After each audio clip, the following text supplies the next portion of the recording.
Assalamualaikum and hello everyone. Hope you all are fine. So today I am going to teach you about the transitive verb and intransitive verb.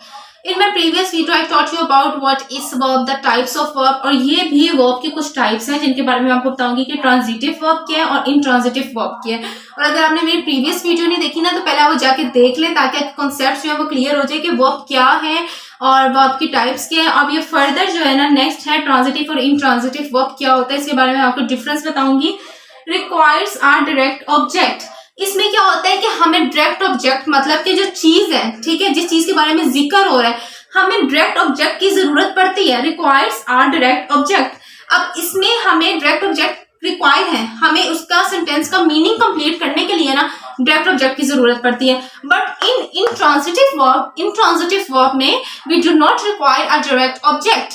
हमें direct object की जरूरत नहीं होती. अगर हम direct object ना भी mention करें तो हमें सेंटेंस का जो मीनिंग है वो समझ आ जाता है. लाइक इसमें है she bought a new book. उसने नई किताब खरीदी. अब मैं लिखती शी बाउट अ, ठीक है, न्यू.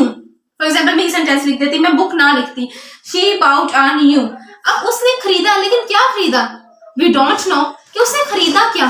तो आगे हमने ये क्या लगा दिया, डायरेक्ट ऑब्जेक्ट, जिससे वो जो ऑब्जेक्ट था, जो थीम थी, उससे पता चल गया कि उसने क्या खरीदा, बुक खरीदी. जिससे हमें सेंटेंस क्लियर हो गया कि she bought a new book. उसने नई किताब खरीदी.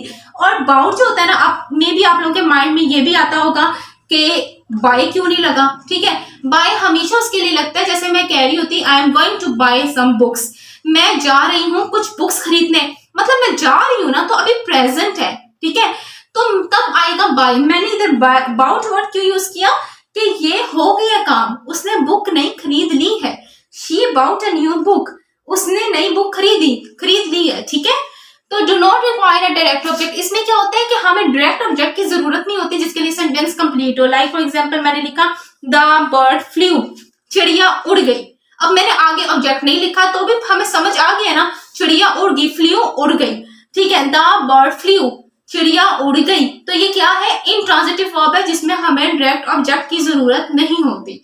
ठीक है, होप कि आपको कॉन्सेप्ट जो है वो क्लियर हो.